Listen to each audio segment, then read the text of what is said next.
So now that we're here and we kind of know where we are, just you were starting to tell me some things that I didn't actually know about you. So I know you via the acupuncture route, and that you have an interest in sleep, and that you've been really working on that for a long time with.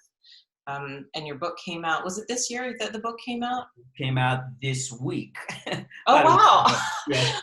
Good timing then. I didn't It's actually know been that. so long that I almost forget that I've been, I won't say procrastinating, but definitely talking about it for far too long.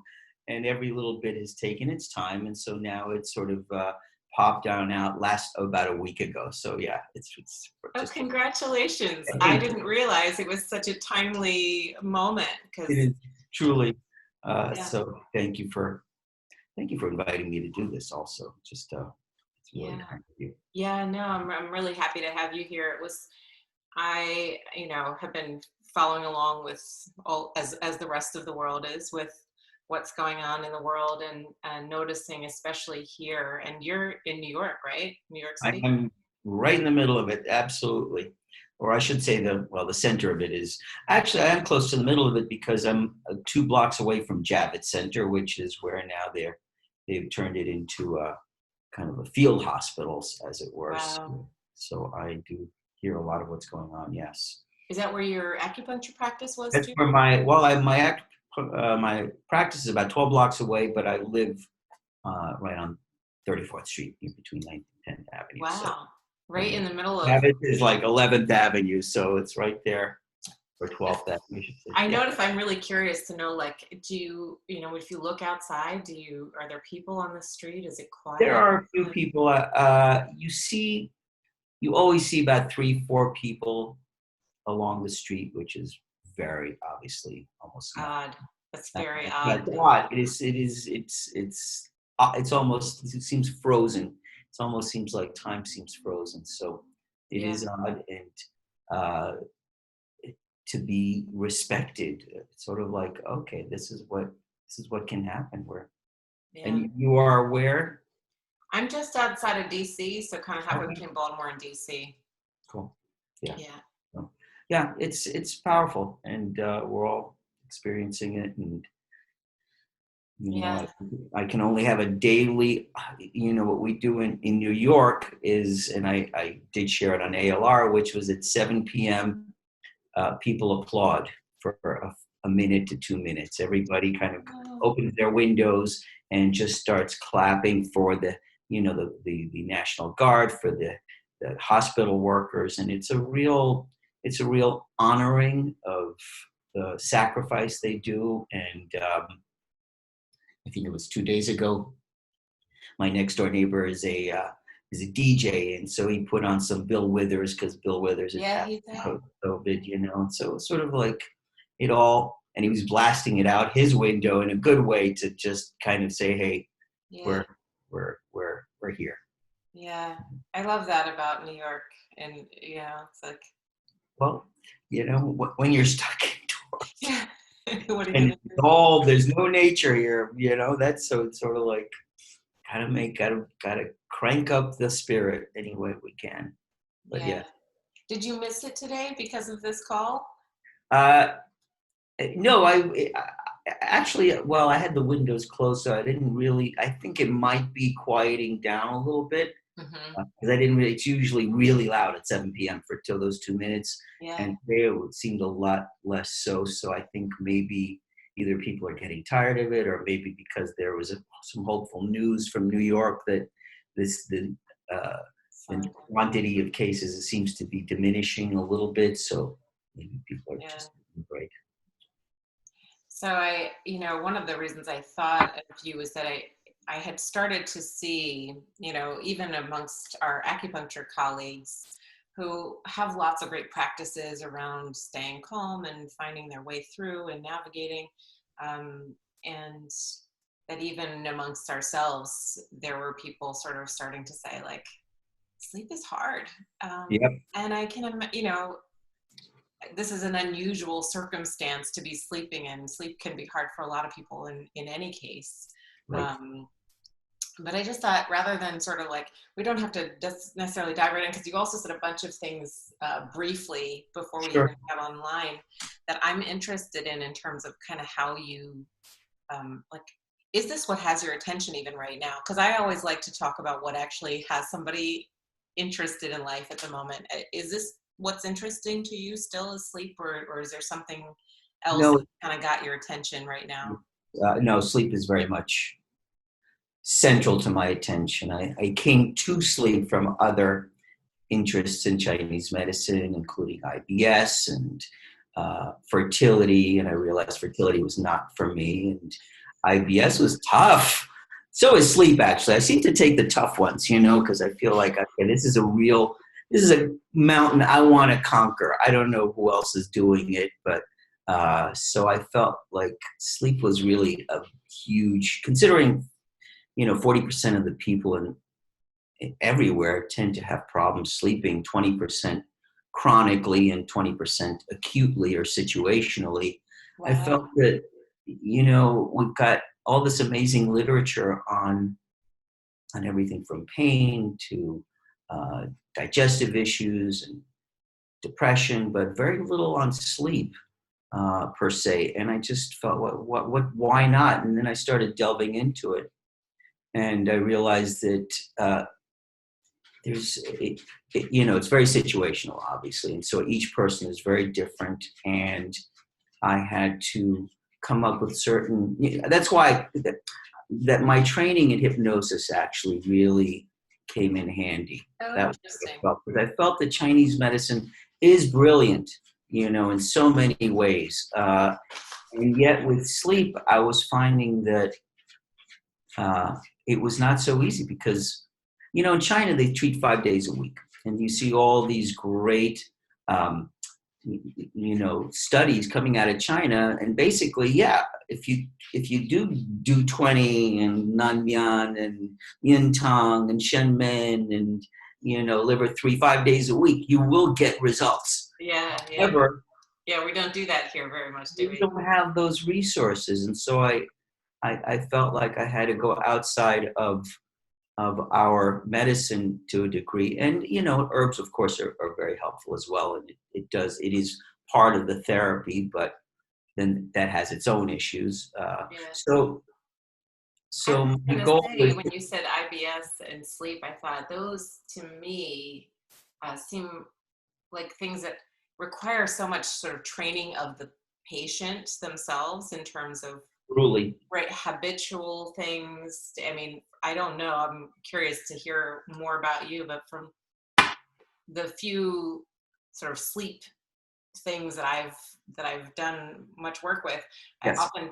comes down to more like what's going on during the day almost than it does necessarily this sort of idea that it's something that happens during that sleep cycle. absolutely, Yeah, absolutely, very much, because it is what leads up to sleep.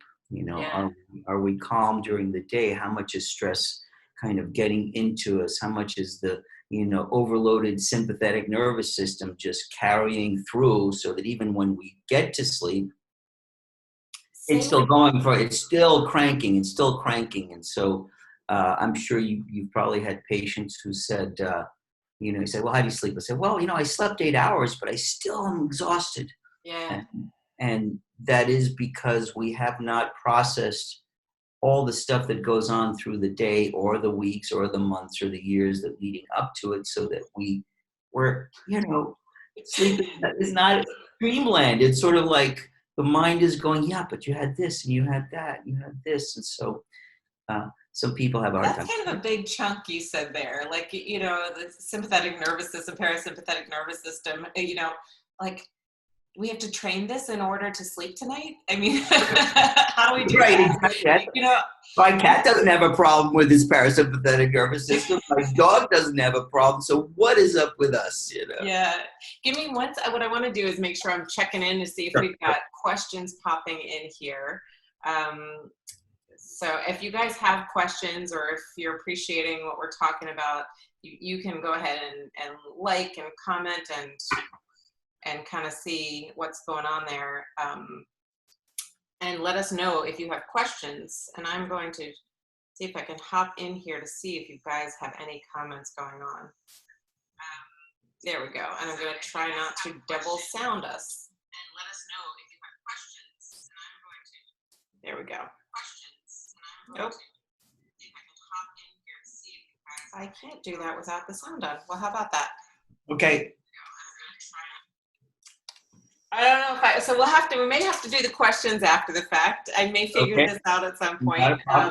Maybe we'll answer everyone's questions. How's that? No. I was going to say, I don't see any in there at the moment. So I think, I know that a few people said that they really wanted to watch it and weren't going to be able to make it. So I am actually curious about your own sleep. Like, you're in the middle of New York City. There's chaos everywhere, except for that it's quiet in a new way, which I would think almost might be even more of a disruptor. Like, how did you come to sleep because you had sleep issues originally, or did you? Later, yes. I mean, in other words, I've always had sleep issues to a degree.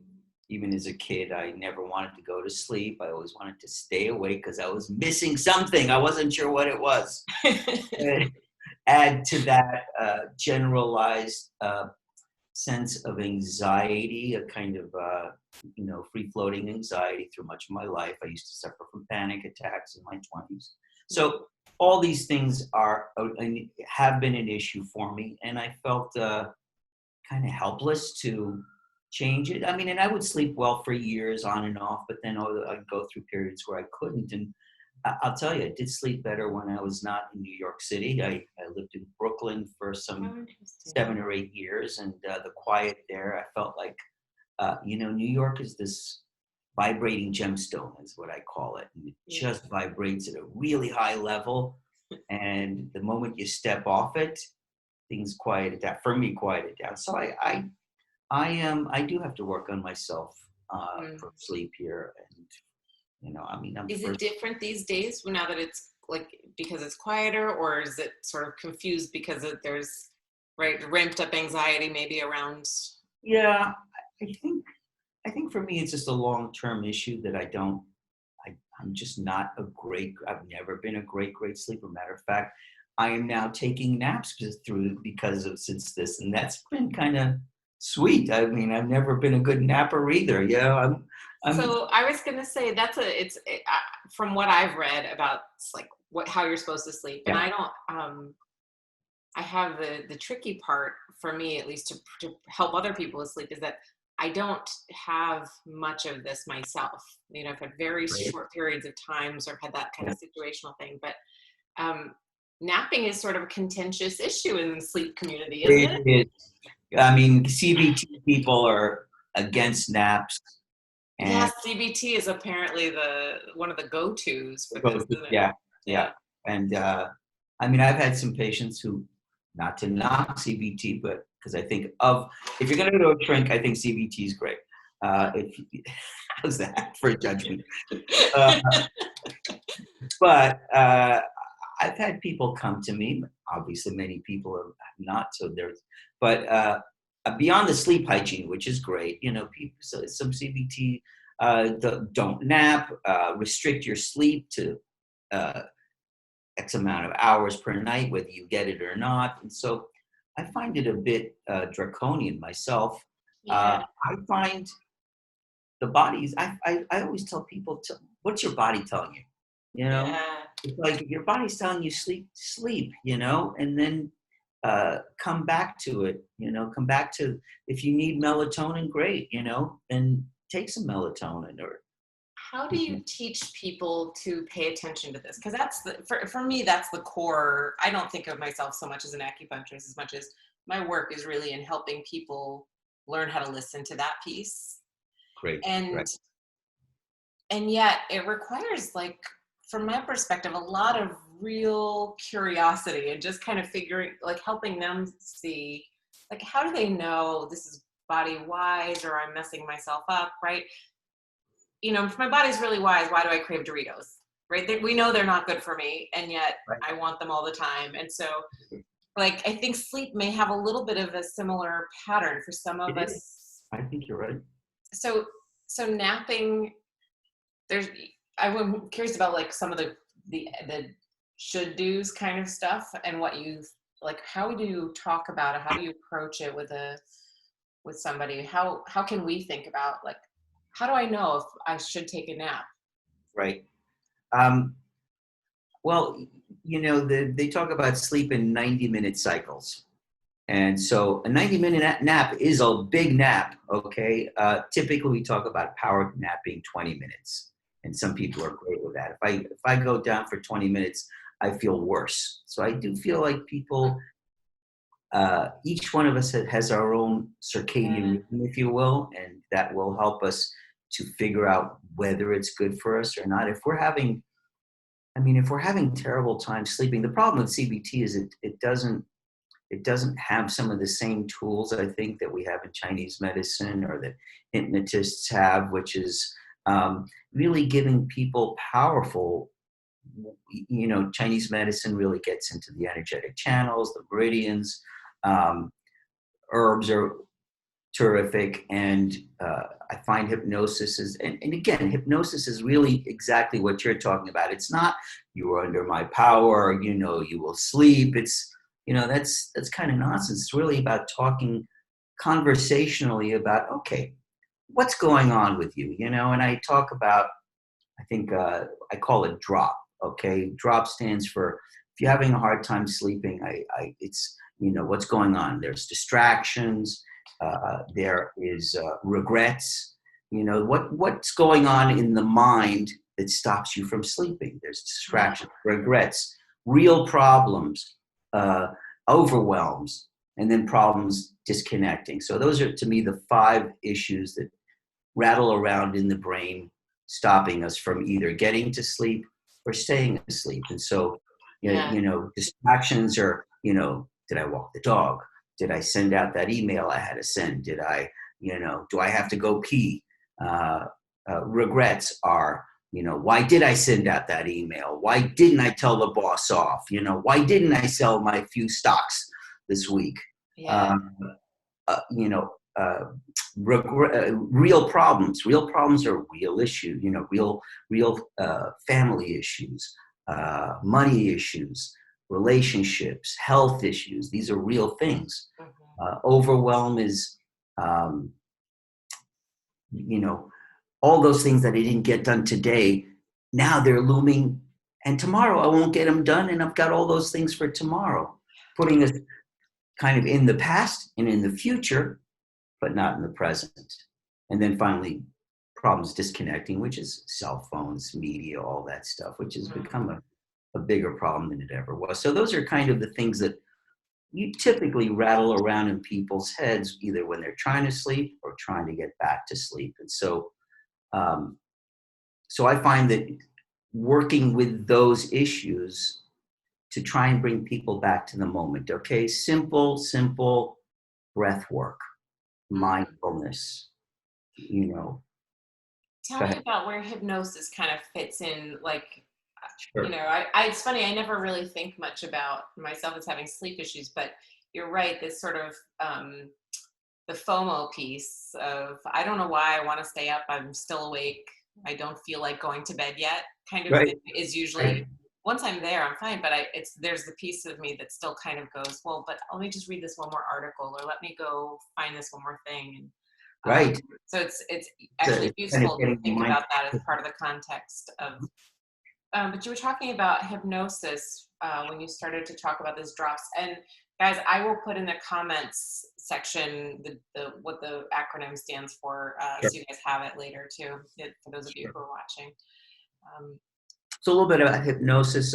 Again, it's I always like to tell people that it's actually goes back to Egyptian times because I find that gives it a little more context rather than, that's oh, where some hypnosis guy with a comes from. top hat, and pulling rabbits, whatever, more like, or ventriloquist. No, it actually has a very sacred history to it that was used, back in Imhotep times, and people would go into these uh, sacred sleeping rooms and they would go into be put into trance and problems would be resolved that way. So it was a really powerful medicine in its purest forms, and now it's being modernized, obviously. And so, again, the more modern stuff is really, I do put people into what is called trance, even though there's no such thing really. It's a state of deep relaxation.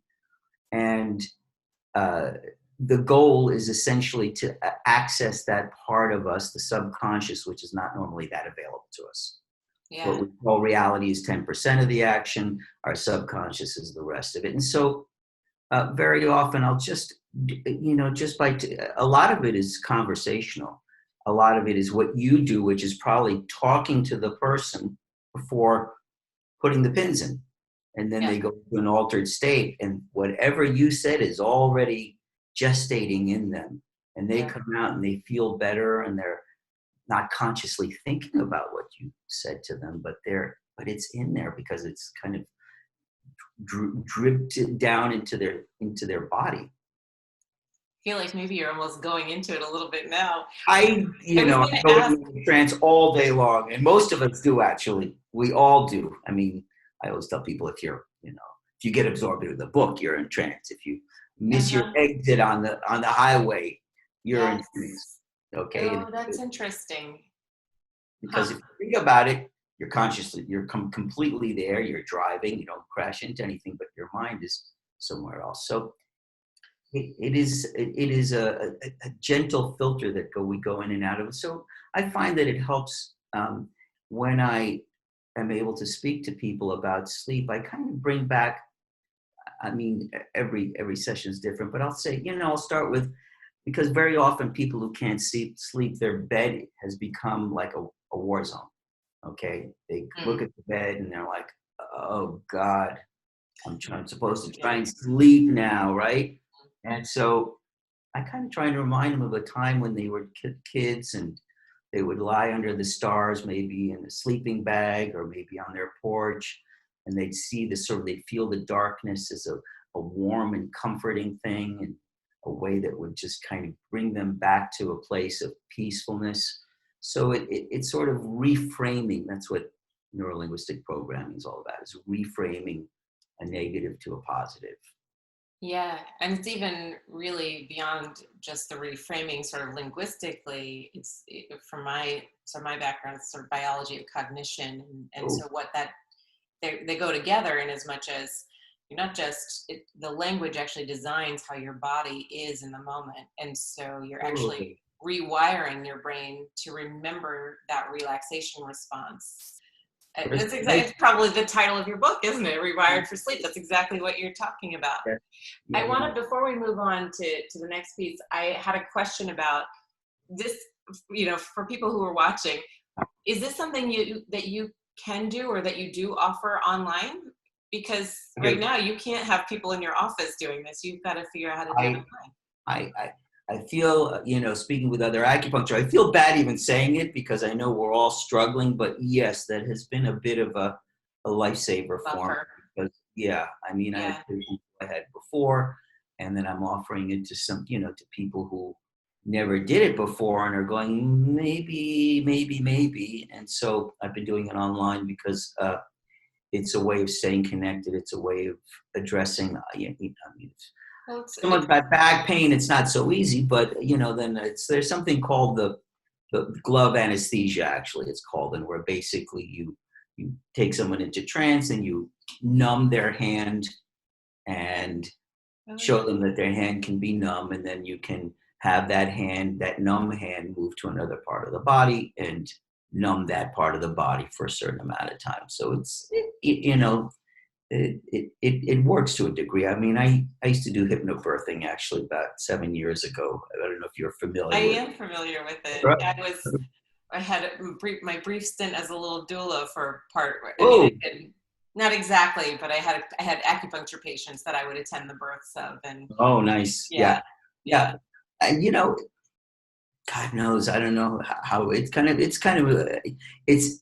in a way almost as magical as acupuncture. I feel that hypnosis just has its own magic attached to it, and I wonder, do you find that people learn, like if you can teach them to do this sort of numb hand business, um, and you're doing it in a way where it's kind of happening almost in this not fully aware in a space, right? So they're Right. sort of learning how to do it without knowing that they're learning it exactly. Is that No, right? it's a real training. I mean, that is a serious training. It's like I think it's like an 8 session training whereby, Okay. I you was know, going to say, because getting then down. they learn how to do it and can do it again, kind of thing. Yes, yeah. Yeah. The people who learn that really learn how to truly take control of a lot of things because Yeah. once you have that ability to retrain your mind to be able to handle birth and to be not unconscious but to be fully present, Yeah. laughing, walking around, present for the experience of it, and yet have diminished pain. Let's put it that way. I mean, maybe I'm not that good. I haven't got anybody who said, "No, I didn't feel a thing." I, I know it's theoretically possible. I haven't got there yet. You know what I have found was a useful reframing for me and for some of my clients was to think about it as intensity rather than pain. And it's another one of those language frames where if I could hold it that way and like think about it as the intensity of stretching the body, um, and if I could hold it that way and kind of work with the vision of what was happening rather than kind of the resistance part that happens when we think of it as pain, that's sometimes useful.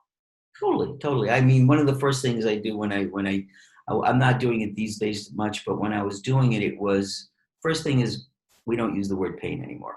That word is out the window. Okay, and we find other words. So yes, Yeah.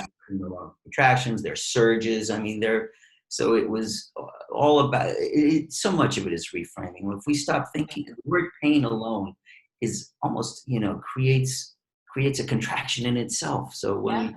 we created that word, and in the book that I really do get into the process of using different words instead of saying I am anxious or I have insomnia.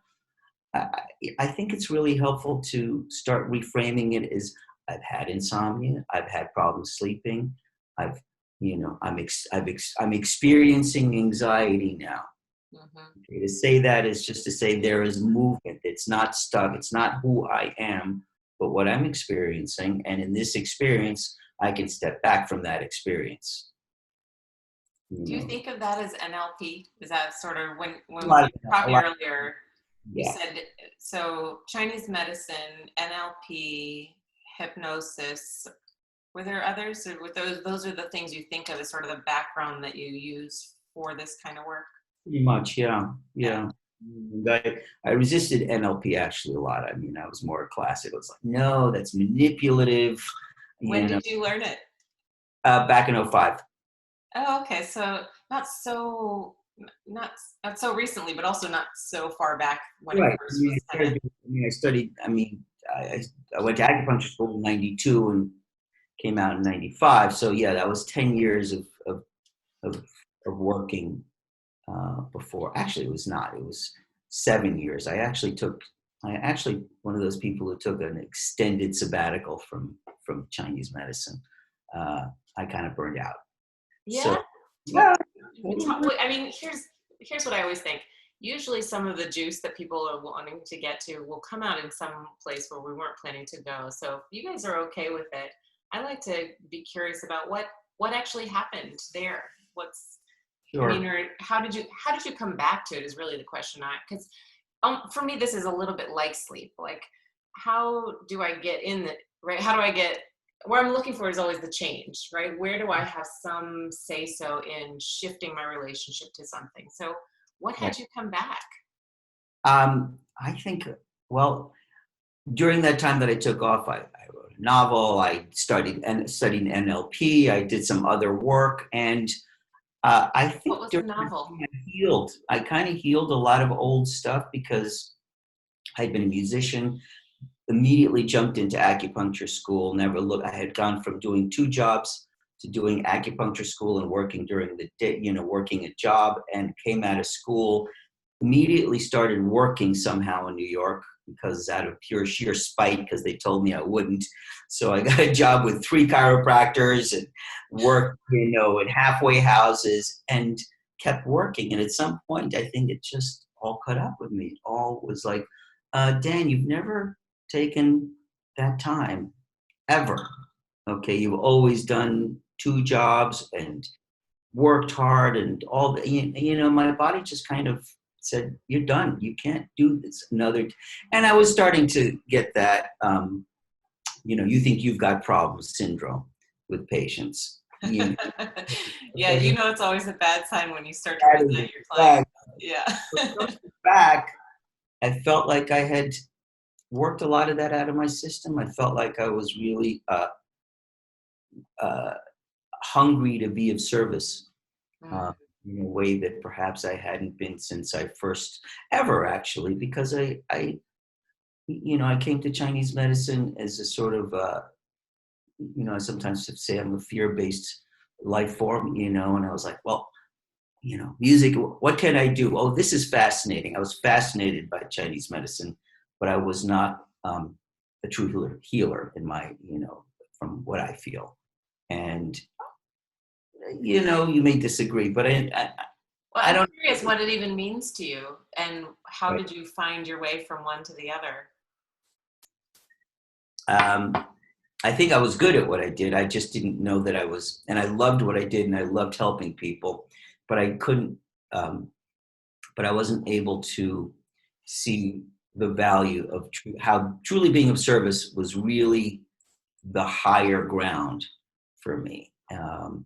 But that's the story I'm telling myself now. And I'm, Yeah, well, I was going to say, how did you connect with that? Because I think I actually, interestingly, the email that I sent out about this was on sleep and purpose, because I realized that another thing that people are feeling a little bit right now, lost with, especially oh, those of us who are in a different work situation, have lost our sense of purpose.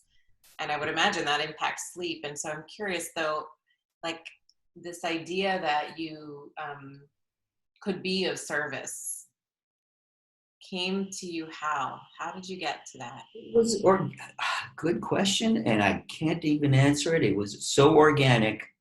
Um, I think when I started seeing the possibilities of doing, Chinese medicine again, and then kind of adding hypnosis to it, and feeling like this is something that was missing for me in Chinese medicine. That it was somehow I wasn't able to connect with people as much as I would have liked.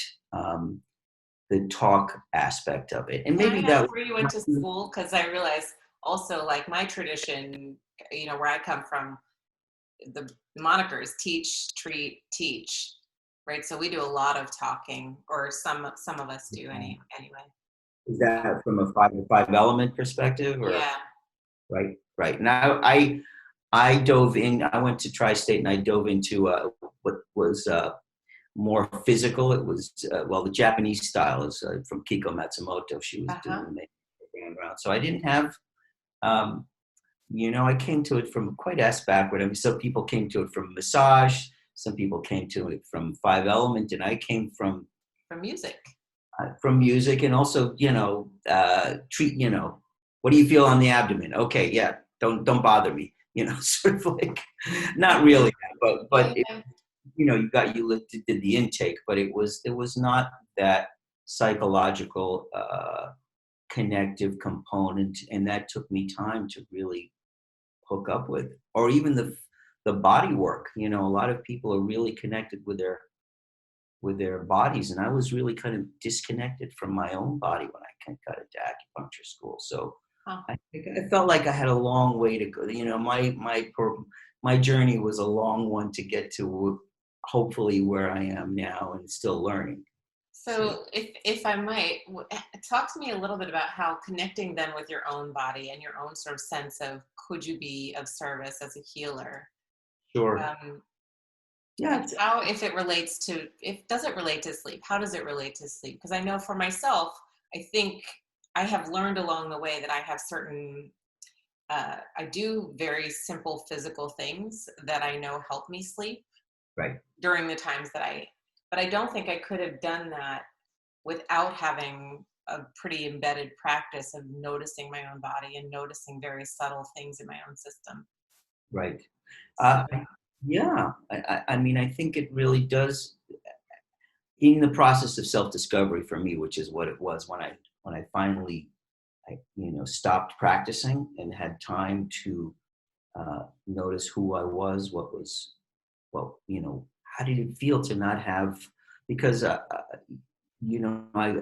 after doing music, I felt completely like, out of sorts because I had so identified with being a musician, and then I got into Chinese medicine, connected with that, and came to a point after when I stopped doing it that I was like, well, okay, I don't have these physical structures. I don't have these external structures telling me who I am today. I'm not an musician. I'm not a healer per se. So it kind of forced me to start going inward and start accepting whatever was going on, and to trust that I would find my way back towards something. I wasn't sure.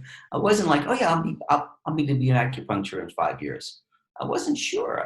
I needed that time. It was perhaps the first time in my life when I was able to not be doing something that I knew was a career and also be okay with it.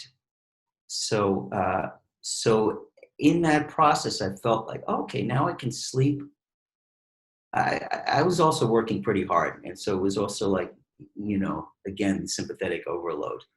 I didn't have the constant, how do I market myself? How do I, get more patients? Am I treating these people right? Am I doing, sort of like it all kind of went by the wayside. And so sleep became more of an organic thing for me. Mm. And when I came back, I was really focused on that. I felt like, okay, this feels right. You're more grounded in the practice as yourself as well. Yeah, that the practice was in the employ of something larger than myself. Yeah. It was not Yeah. I love that.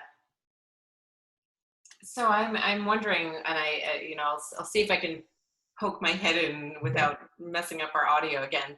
But I'm curious what other people are interested in wanting to know, because I know I love to have just the conversation and sort of meander all over the place, and I know that some people want, like, okay, well, so what about, how do I go to sleep tonight? It's like, are we going to get to 8 o'clock and what am I going to know about how to sleep? So maybe, like, even just while I poke in with to look at that, like, what are your, like, top, the three things that you find yourself recommending the most in terms of, like, what can I do that would be this, what's the simplest, most effective thing I can start with, even if it, and you might have a lot of caveats about. Well, I mean, one of the simple things people do, and again, it kind of goes back to that DROP acronym, of like distractions, regrets, real problems.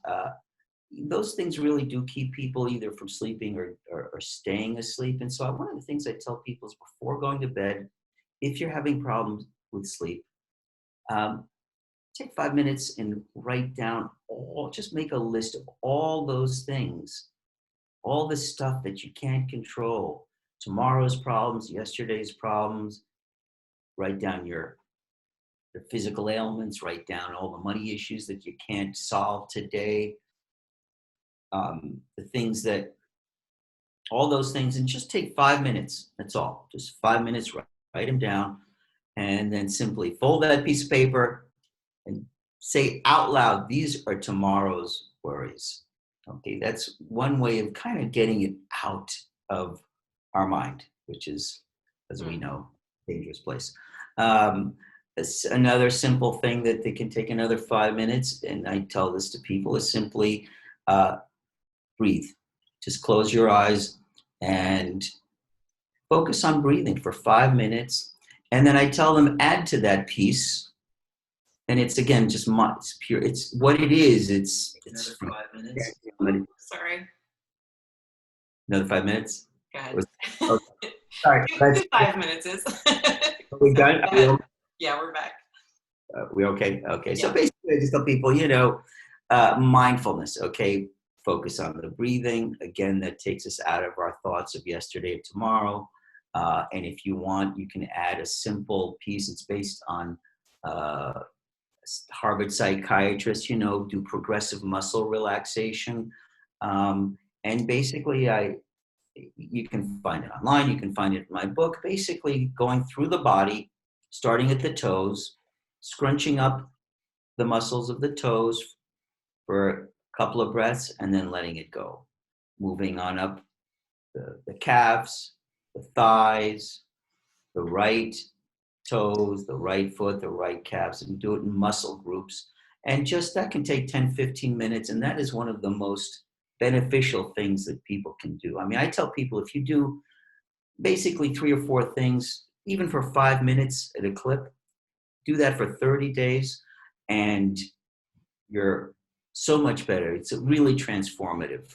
So there's some, 5 minutes every day for 30 days. yeah, 5 minutes. Do 5 minutes of just writing, 5 minutes of progressive muscle relaxation, 5 minutes of breathing. Okay, just being mindful. It's in my book. It's called the 5, 5, and 5.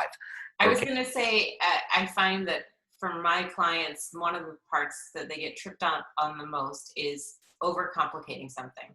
Yep. So I want to ask some clarifying questions, if I might, about Please. so so 5 minutes of writing. Should I be writing about, like, Anything. should I be looking at the drop to see, okay, is there anything that I'm distracted by? Is there any real problems I'm having? Is there any overwhelm? Is there any, like, should I be looking at that kind of framework for the writing? That framework, but Hmm. then allow the mind, allow the hand to just go free. Okay, you need to find some stuff that comes up that you never even imagined. And by the way, my drummer, insulted me 22 years ago, and I'm still angry at him. Which I, Yeah, yeah. but whatever comes up is great. So it I doesn't. love that you're saying that, because you're talking about healing, right? Some of the things that are disrupting our sleep are some things that might be themes that we've been carrying forever. So So we're true. actually doing such deep healing that the happy side effect of it is better sleep. But Truly. the deeper healing is really transformative. That's true. That's true. And Yeah.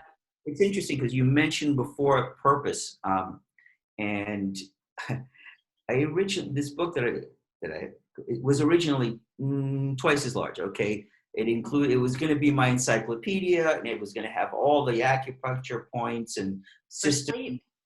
for sleep, and then it also had a third section which was um, purpose. Okay, Mm. and because I feel that is such a underlying powerful issue for us in this modern 21st century of feeling um, am I doing what I'm supposed to be doing in this world? Am I really living my soul's intent? And I put that off. I felt like, I was going to say, I want to come back to that, yeah, but I want to make sure that I don't drop go ahead. the literally drop the drop.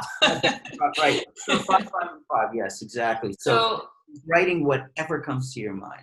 five You can, minutes of writing.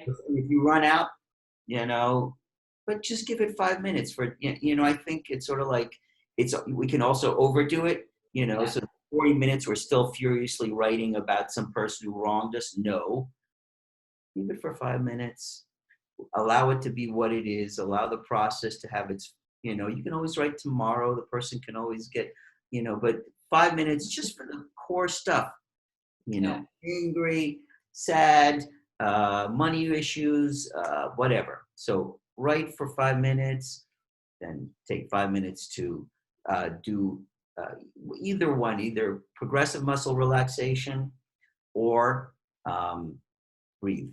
And as you breathe, So to, to use the word as a mantra, to breathe as a mantra, so that basically it's a short form.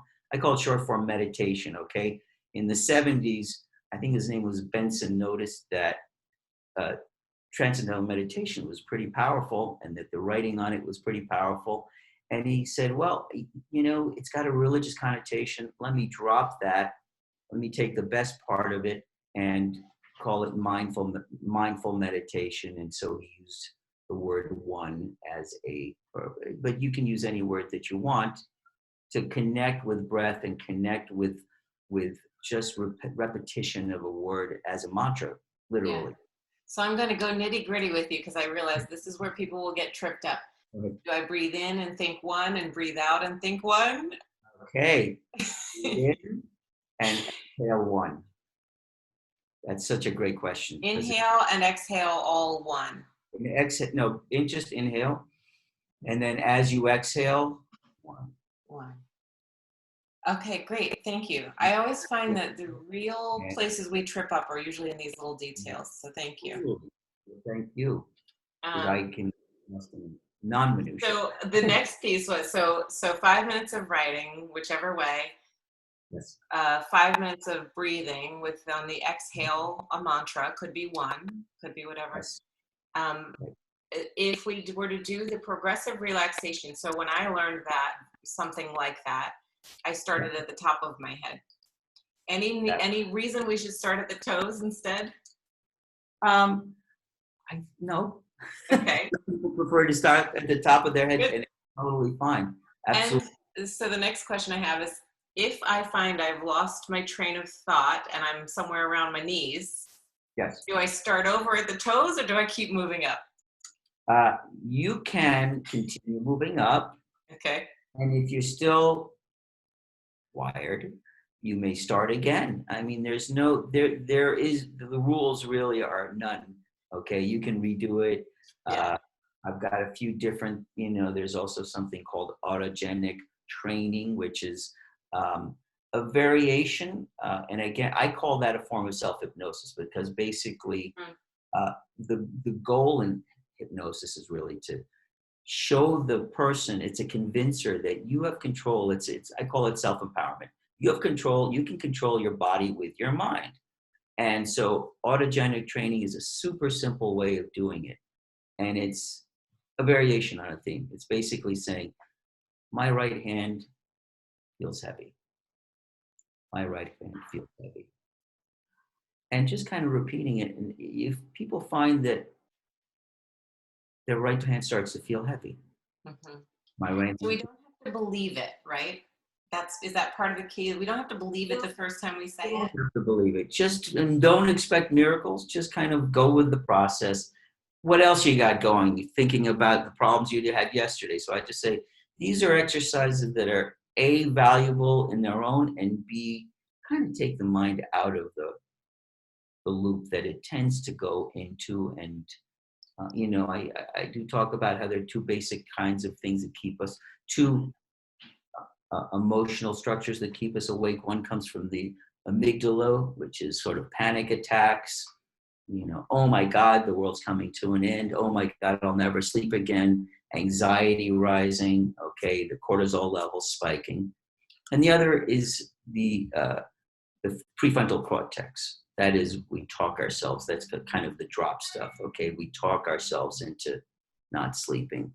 And so, the goal is to address both through the body.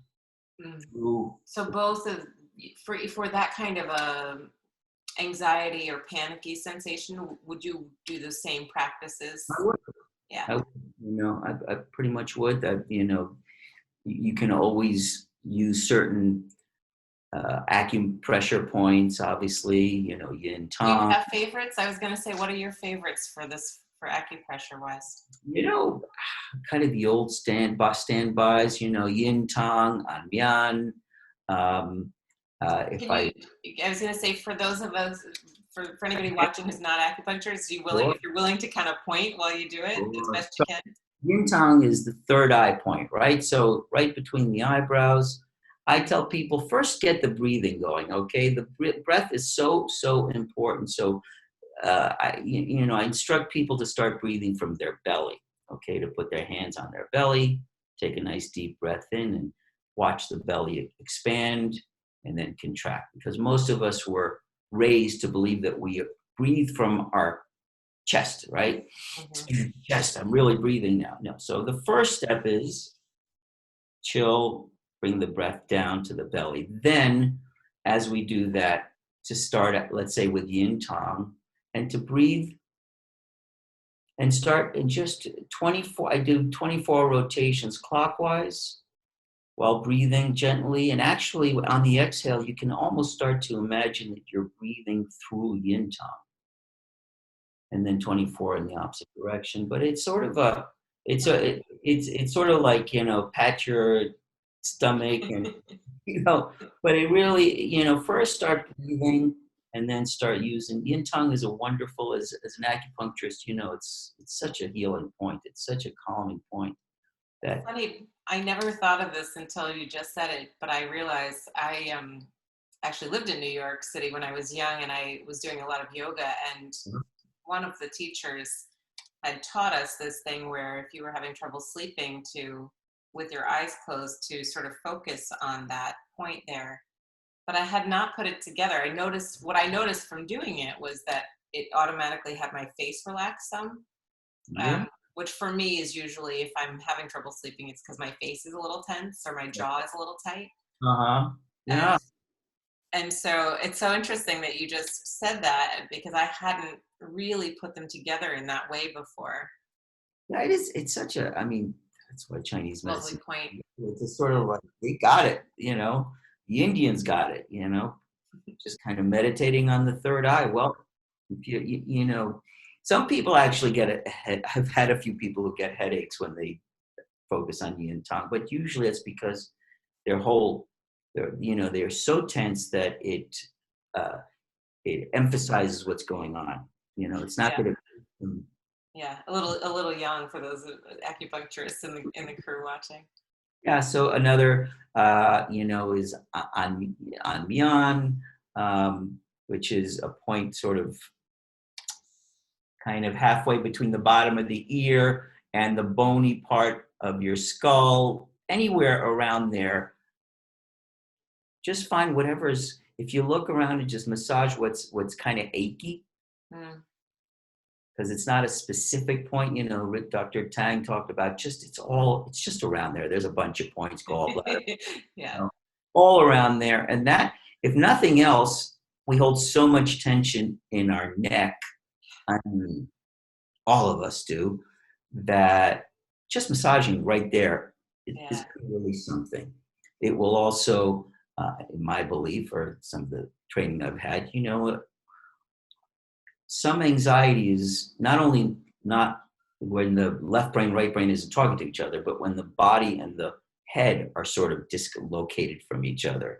And so the throat is a place where literally, it's a literal connection. Yeah. it gets stuck or it releases it. And so as we get some movement going, it can only help. Um, I yeah. realize I have more questions. I want to be honoring of your time. Do you need to run, or could we have a few more minutes? No, I'm good. You tell me. I mean, Um, because I think these are really helpful. We're onto some really helpful things for people here. And I realize I've got sort of more bubbling of some of the practical questions around, please. what about people who fall asleep but either have trouble staying asleep? So we had one question about that, like sleep for 6 hours or something and then awake and can't go back to sleep, still feel tired, don't really have a way to look at it. Right. This one particular person who asked the question actually said, noticed it was a little different when they were on vacation, which I thought was sort of a telltale God one. knows this. And the other question was about, what about like dreams, nightmares, like having where you could fall asleep, but then sleep feels disturbed or disrupted in an emotional kind of way. Sure. I would say there's no easy answer. I mean, if you're an acupuncturist, check out if there's a heart deficiency and you prescribe Tianwang Bushindan. Typically, if there's a little heat involved, That's an herb that you would. it's a formula. Yeah, it's there's a lot of formulas for sleep. One of the classic, it really depends on the pattern, of course, and so. The one that I often prescribe for people who do dream disturbed sleep, waking up in the middle of the night, perhaps there's kicking off their covers. I think I would do that. What? I What? think that I've been accused of being a Oh, yeah. cover kicker. For for those of who practice, you know, if if the signs and symptoms are correct, you know, Tianwan Bushindan is a really good herb for that. If the person tends towards, you know, empty heat or just kicking off the covers, um, For if a those of person you tends, who are not acupuncturists, empty heat is often like feeling too hot in the night, yeah, and sometimes sweating this is often common in menopause, but not necessarily only then. It could happen lots of other times. yes, there is a point if you want to go to the massaging the body. One of the points for waking up is kind of on the sole of the foot. It's called kidney one in Chinese medicine, and you know it's a little. I mean, you got to get there and you got to poke around, find the spot that's a little ouchy, and then just kind of press it for a little while. It's not magic. I always tell people that acupressure is not magic, but it really is a gentle button to kind of help uh, resolve the issues that may be going on. Um, You said Again, for waking up, like for when they're waking up too early and not getting enough sleep. This one is a yeah, that point is that's a really good point for that. so it's There's right on the ball of the foot for those of you who are this not. foot Yeah, there you go. right there. Okay, and you can actually um, probably another great point, by the way, since we're on the hand, is what we call pericardium 8. And you find it simply by making a fist, and where your middle finger ends up. This is a pretty big point for Kiko Matsumoto for sleep, okay? Uh, Mm. Pericardium 8, because pericardium is a heart protector. In Chinese medicine, we see the heart is probably 60% of sleep issues are heart, 25% maybe liver, heart, liver, and the Yeah. rest are kidney or spleen. So Again, for those of you watching, this does not mean you have organ system thank issues. you. These are these are very, very concise and poor translations as Yes, best we can use them for the sake of acupuncturists talking to each other. really. When we're talking about heart and heart protector and kidney and liver, most of the time we're talking more about the function of the channel. So I just wanted to clarify that because I know for me, um, once upon a time, and especially being an acupuncturist, actually, I had an acupuncturist. I was having panic attacks after my third child was born. Mm. So empty heat, if you want to talk about it that way. Um, and I remember having an acupuncturist say, "Oh, your heart and your kidneys aren't talking to each other." And I thought, of all the things, right, for somebody who's got a little deficiency in the kidneys, for those of you who are watching who don't know, relate to like fear and courage and resources and knowing that you have enough and lots of different emotions. I was scared as heck because I So, thought for sure now I'm going to have a heart attack and my kidneys are failing and all I could see were the signs and symptoms of red flags classes I was taking. really, so that's So yeah, so just one of to, the problems with taking our stuff too seriously and trying to explain that without the proper background. So thank yeah, so I just wanted to clarify that for you you. guys watching. Yeah. So So this point here. point here is it's if you massage it, it really Yeah, I can feel it. right. It tends to be for some people there's no pressure pain, but many people experience it as like a bit of an ouchie point, and it helps with sleep. And it is also, to my mind, if you do tan or imaging at all, it's sort of like the image of kidney one. Yeah, that's what I was going to say. It's almost the direct opposite of that one. Which is another point on the foot, closer to the top of the foot for sleep. So it's actually Shinyan. But yes, it is totally the image. So staying asleep, difficult. Okay. Question being, what is it that wakes the person up? Because it's not the act of waking up. It is what's going on. Is it fear? Is it excitement that they want to get to their day? I mean, I know day traders who they'll wake up at 3:30, 4 in the morning because they just want to get out there and do it. Meanwhile, they're draining their adrenals. So everything has its consequences. And so some people, there's a lot of soccer moms who have a full day and then they got to get up for their team to get them to practice. And so they ask, well, what can I do for that? And I'm like, well, yeah, power naps. I guess that's the easiest answer, right? But something's got to shift because, I understand the pure devotion involved, but at the same time, the body, the good news and the bad news is the body's incredibly resilient. We can go on for a good long time abusing it or using it because we're burning the candles at five ends. Yeah. But eventually that stuff is, I'm sure you tell your people, it catches up with us at some point. And I always warn my patients, if you're not careful, you're going to turn into your mother or your father. Okay. And that's like, no, that's the ultimate threat. So yeah, it's, Yeah. there's, That's an important point to me about choice though here. Like, to recognize something about it's not wrong to maybe get less sleep and to do the soccer thing and to do all of the working both jobs or whatever it is that we're doing. It's recognizing that we're making choices and that there are some trade-offs, and one of them might be that our body is unable to trust us to kind of calm down and stay calm enough to sleep through the night or something like that. Truly, it's the same choices. None of us everyone is far, far from perfect. Okay. I don't think I've met one perfect person in my life, though they, Whatever that means. yeah, right.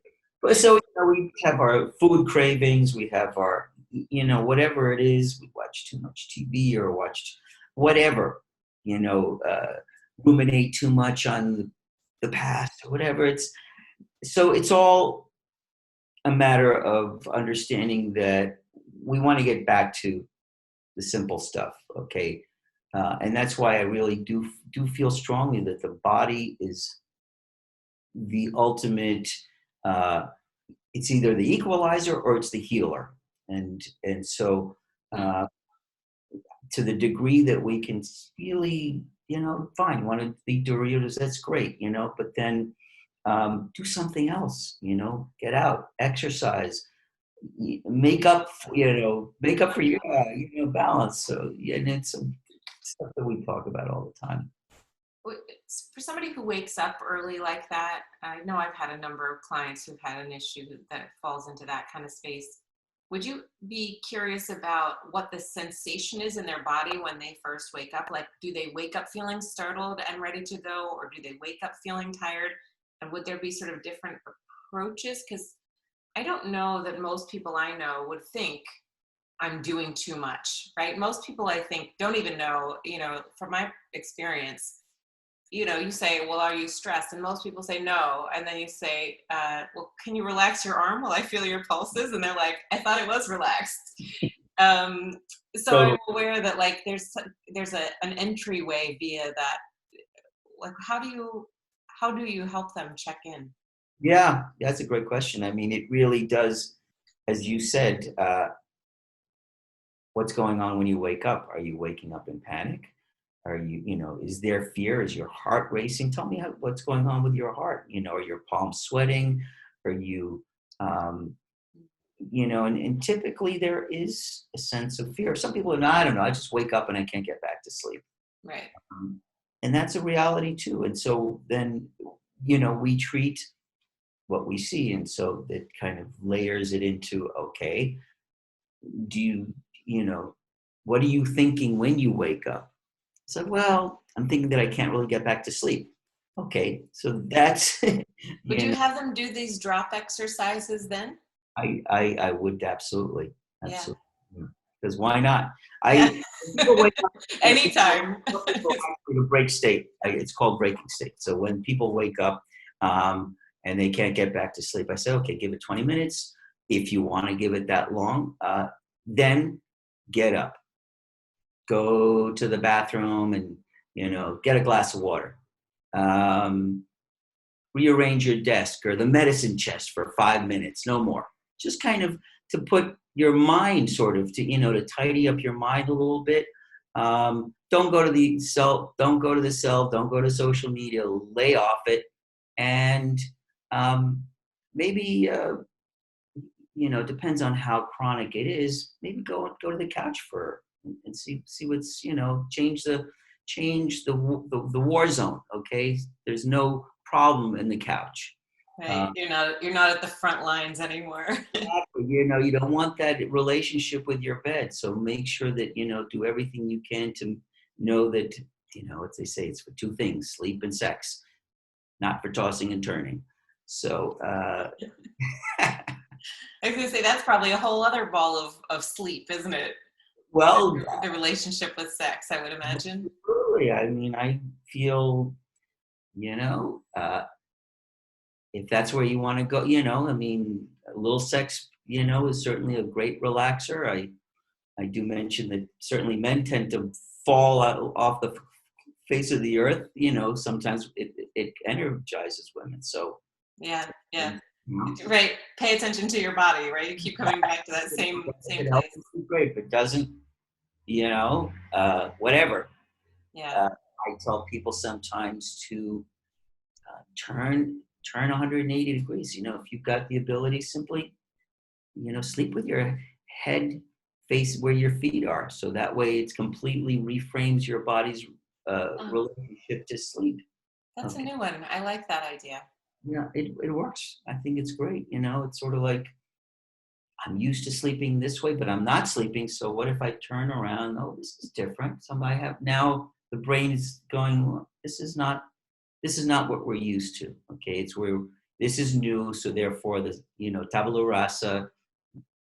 Maybe So Fresh. a Yeah. lot of Start little fresh. tricks.